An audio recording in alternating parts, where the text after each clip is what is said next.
اے میرے رب، آخر کب تک اتنی محنت کرنی پڑے گی؟ کام کا اتنا دباؤ ہے کہ سانس لینے کی مہلت نہیں۔ اے اوپر والے، مجھ پر تھوڑی سی تو رحم کر دے۔ پورے گاؤں کے تاجر صرف رشید لوہار کی دکان پر جاتے تھے۔ نعمان کی دکان پر کوئی آنے والا نہیں تھا۔ لوگ کہتے، رشید کے ہاتھوں میں کمال ہے، کام بھی بہترین کرتا ہے اور قیمت بھی مناسب لیتا ہے۔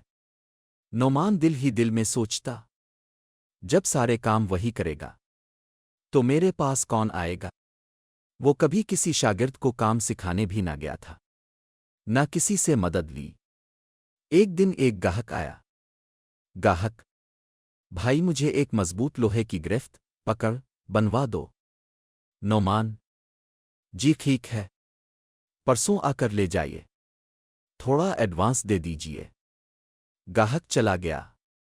نعمان پریشان ہو گیا، بازار سے سامان بھی لانا ہے، گھر جا کر بیوی کی باتیں بھی سننی ہوں گی، پہلے سے 3 لوگوں کا کام باقی ہے اور پرسوں تک نئی پکڑ بھی بنانی ہے۔ اے اللہ، کوئی راستہ دکھا دے۔ اچانک ایک عجیب منظر، اچانک ایک روشنی فضا میں ظاہر ہوئی۔ نعمان گھبرا گیا۔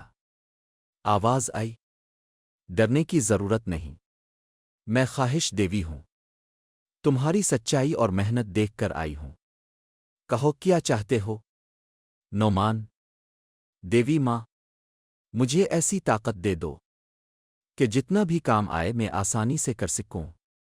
دیوی نے ایک چاندی کی ہتھوڑی دی۔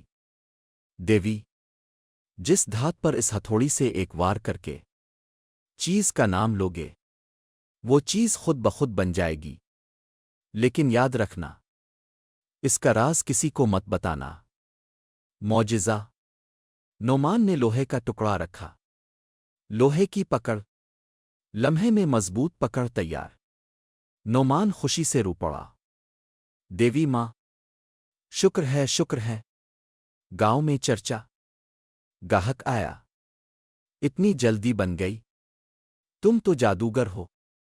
آہستہ آہستہ نعمان کی دکان پر لوگوں کا ہجوم لگ گیا۔ ادھر رشید خالی بیٹھا دیکھتا رہ گیا۔ حسد اور چوری۔ رشید نے نعمان سے دوستی کا ناٹک کیا۔ رشید، بھائی، پانی نہیں پلاؤ گے؟ نعمان پانی لینے گیا اور رشید چاندی کی ہتھوڑی چوری کر کے بھاگ گیا۔ سزا۔ رشید نے ہتھوڑی اٹھا کر دعا کی، گملہ بن جائے، لیکن جیسے ہی اس نے وار کیا، ہتھوڑی خود اسے مارنے لگی۔ رشید چیختا ہوا نعمان کے پاس آیا، مجھے بچا لو، میں نے چوری کی، غلطی ہو گئی۔ نعمان، یہ دیوی کی دی ہوئی سزا ہے، حرام چیز کا یہی انجام ہوتا ہے۔ انجام؟ رشید کو معاف کر دیا گیا، لیکن ہتھوڑی واپس نعمان کے پاس آ گئی۔ نعمان نے فیصلہ کیا، میں اس طاقت کا غلط استعمال نہیں کروں گا اور ایمانداری سے کام کروں گا۔ سبق: لالچ، حسد اور چوری کا انجام ذلت اور سزا ہے، جبکہ محنت، سچائی اور صبر کا انجام عزت اور کامیابی۔